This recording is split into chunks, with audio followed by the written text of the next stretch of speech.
everyone, welcome to our channel and today we are going to start chapter 4 linear equation in a two variables. So यहाँ पे ये जो new words है हमारे लिए linear उसका मीनिंग सीखेंगे. इसके पहले इक्वेशन एंड वेरिएबल से तो I am sure you familiar, but फिर भी मैं एक बार रिवाइज करवा लेती हूँ. सो वेरिएबल मीन्स जो भी हम लेटर यूज करते हैं ना उसको हम बोलेंगे वेरिएबल, क्योंकि उनका वैल्यू फिक्स नहीं होता है, राइट. इसीलिए वो वेरी करता है, इसीलिए वेरिएबल. इक्वेशन क्या होगा, अगर मैंने लिख लिया x+1 तो ये तो एक्सप्रेशन होगा, बट यहाँ पे इक्वल साइन लगा के यहाँ पे लिख लेती हूँ 5, तो ये हो गया हमारा इक्वेशन. इक्वेशन को दो साइड होता है. अगर हमारे लेफ्ट हैंड की तरफ की साइड को हम बोलेंगे LHS, left hand side, and right hand side को बोलेंगे RHS, means right hand side का शॉर्ट फॉर्म है. सो ये हो गया हमारा equation. Okay, equation could be something like this. Even you can write x² + y² + 3 = 0, और आप ऐसे भी लिख सकते हैं x³ + y - 0 = 7. ओके, और आप ये भी लिख सकते हो x + 5 = 9, x + y⁸ 8 = 100 भी लिख सकते हैं हम, राइट. सो देखो यहाँ पे x की पावर क्या है, 1 है, राइट, मैक्सिमम. यहाँ पे दो वेरिएबल है x एंड y, दोनों की पावर 2 है, तो ये होगा हमारा क्वाड्रेटिक इक्वेशन. ये आपको अभी सीखने की जरूरत नहीं है, so don't worry about it. So ये तो लीनियर इक्वेशन नहीं होगा. अगर हाईएस्ट पावर 1 हुई तो हमारा लीनियर इक्वेशन होगा. यहाँ पे y की पावर तो 1 है, मगर x की पावर 3 है, तो हाईएस्ट पावर हुई 3, तो हम उसे क्यूबिक बोलेंगे. वो भी अभी हम नहीं सीखेंगे. सो ये जाने देते हैं, इसे भी जाने देते हैं. ओके, यहाँ पे x की पावर तो 1 है, बट y की पावर 8 है, तो ये भी लीनियर इक्वेशन नहीं है, क्योंकि यहाँ पे हाईएस्ट डिग्री क्या है, 8 है. पावर को हम डिग्री भी बोलते हैं, वो हमने पॉलिनोमियल में सीख लिया है. अगर ये चैप्टर अभी भी आपको सीखना बाकी है इन स्कूल में तो आप आगे सीख लोगे.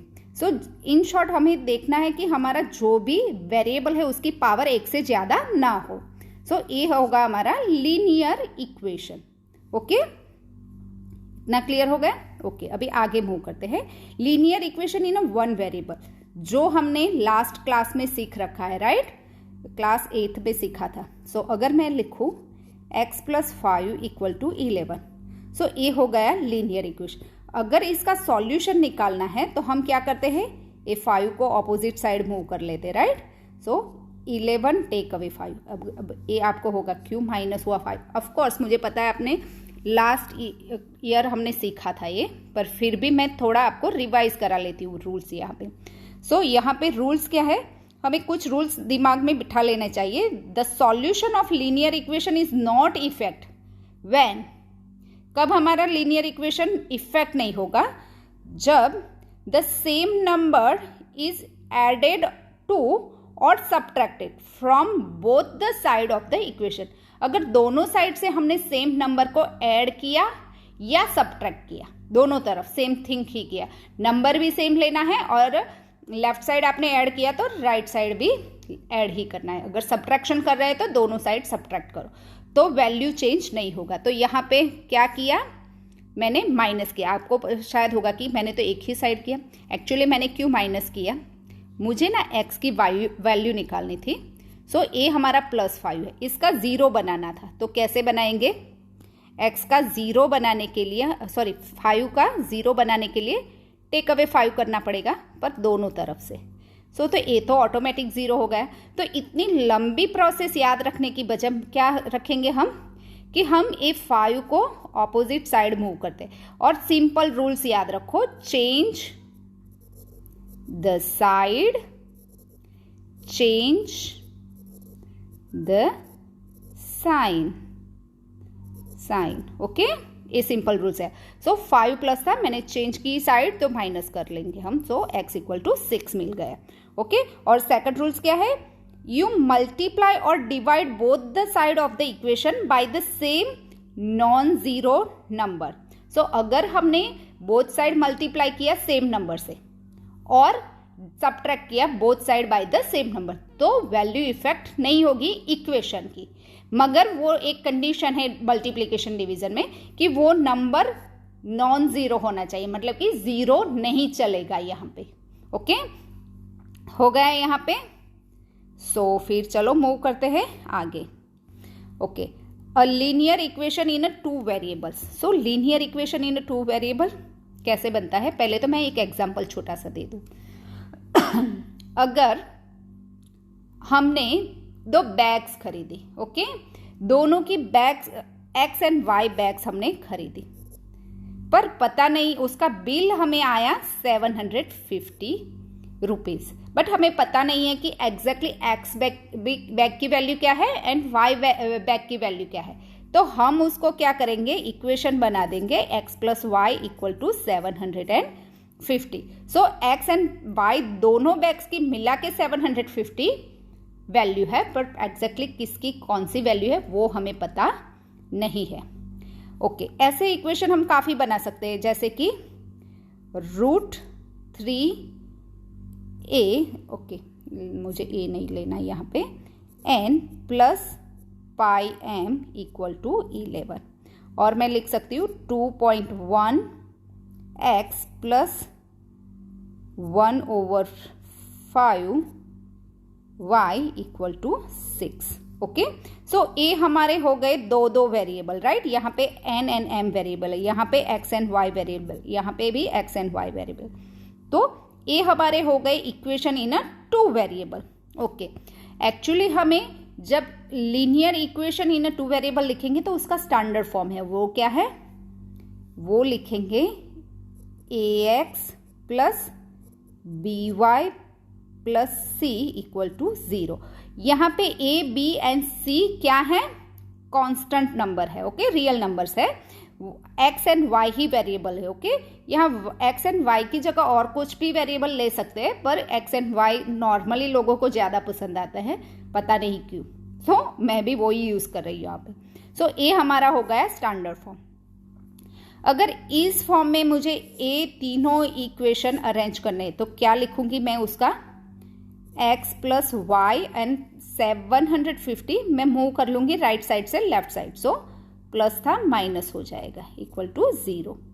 इसको अगर मैंने चेंज किया तो √3n plus pi m minus 11 equal to 0, और a हो जाएगा 2.1x plus 1/5 y minus 6 equal to 0।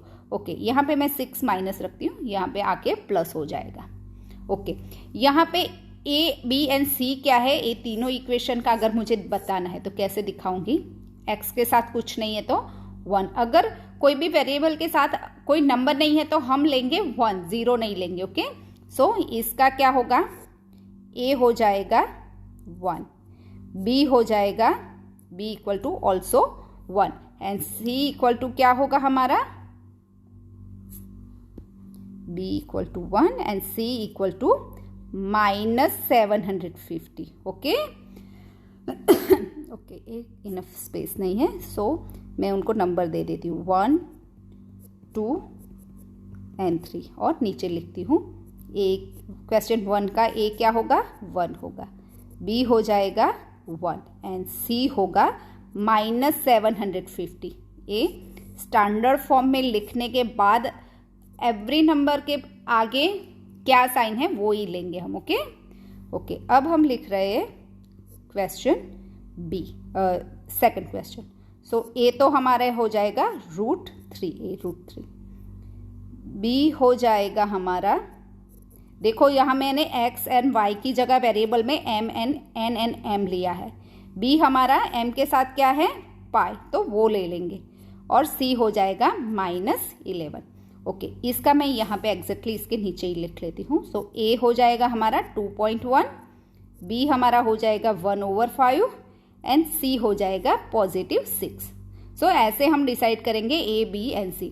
उसके ज़्यादा एग्जाम्पल जब हम एक्सरसाइज 4.1 करेंगे ना तब देख लेंगे। ओके, ओके, अभी देखेंगे solution of a linear equation. Okay, in a 2 variable, sorry मैंने यहाँ पे लीनियर इक्वेशन ही लिखा है, in a 2 variable, I forgot to write it. Okay, देखो यहाँ पे मैंने एक इक्वेशन ले लेती हूँ मैं। ओके, इक्वेशन लेते हैं हम पहले तो 2x plus 6y equal to 18 लेते हैं। ओके, मैं यहाँ पे हमें x की वैल्यू एंड y की वैल्यू गिवन है, देख लेते हैं।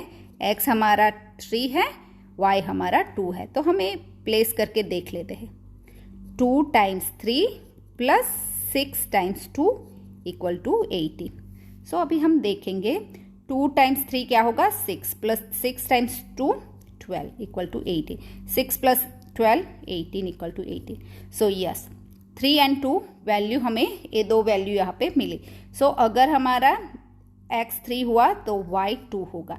सो हमें सॉल्यूशन x एंड y की वैल्यू यहाँ पे मिली ना, a वाली एंड a वाली, हम ऐसे लिखेंगे इन अ कोऑर्डिनेट फॉर्म। सो पहले हम x की वैल्यू लिखेंगे, फिर y की वैल्यू लिखेंगे। ये हमारा x है, ये हमारा y है। ओके, यही इस इक्वेशन में ही अगर हमें और एक देख लेते हैं कि a वैल्यू होती है कि नहीं, मैंने कोऑर्डिनेट फॉर्म में लिख लिया है। सो 0 एंड 4, सो 0 होगा हमारा x एंड 4 होगा हमारा y। सो 2 टाइम्स 0, ओके, ये इक्वेशन में मैं डायरेक्ट वैल्यू पुट करें, 6 times 4 equal to 18। Okay, 2 times 0 क्या होगा, 0, प्लस 6 टाइम्स 4 क्या होगा, 24 equal to 18। So 0 plus 24 equal 18। ये तो सही नहीं है, ये तो रॉन्ग है। सो ये वैल्यू नहीं हो सकती। ओके, अभी मैं ट्राई करती हूँ कि x इक्वल अगर मैं 0 लूँ तो मेरा y क्या होगा। चलो हम ढूंढ लेते हैं। 2x plus 6y equal to 18। सो 2 को तो हम x को तो हम 0 ले लेते हैं, y हमें पता नहीं है, सो हम ढूंढ लेते हैं। 2 टाइम्स 0 क्या होगा, 0, plus 6y equal to 18। Okay, 0 opposite side जाके भी कोई चेंज नहीं करेगा। ओके, सो मैं वो रहने देती हूँ। ओके, अभी 6y इक्वल टू 18 है, तो y इक्वल टू क्या होगा, तो 18 डिवाइड बाई 6 कर लेते हैं। सो y इक्वल टू 3। सो ये अगर x हमारा 0 है तो y हमारा 3 होगा। सो ऐसे हमें कोऑर्डिनेट लिख सकते, पर हमें ऑलवेज पहले x लिखना है, बाद में y लिखेंगे। अगर इसको मैंने ऐसे उल्टा दिया, ये सही नहीं होगा। देख लेते हैं, देखो 2x plus 6y equal to 18। Okay, यहाँ पे हम y 0 ले रहे हैं, तो let's see 6 times 0 equal to 18 and okay, x की वैल्यू भी है 3, राइट। सो 2 टाइम्स 3 क्या होगा, 6 टाइम्स 0 क्या होगा, 0 इक्वल टू 18। 6 प्लस 0 क्या होगा, 6 इक्वल टू 18। ये तो सही नहीं है, रॉन्ग है।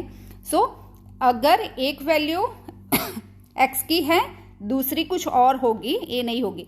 अगर मैंने कहा कि y मेरा 0 है तो x क्या होगा, चल देख लेते हैं।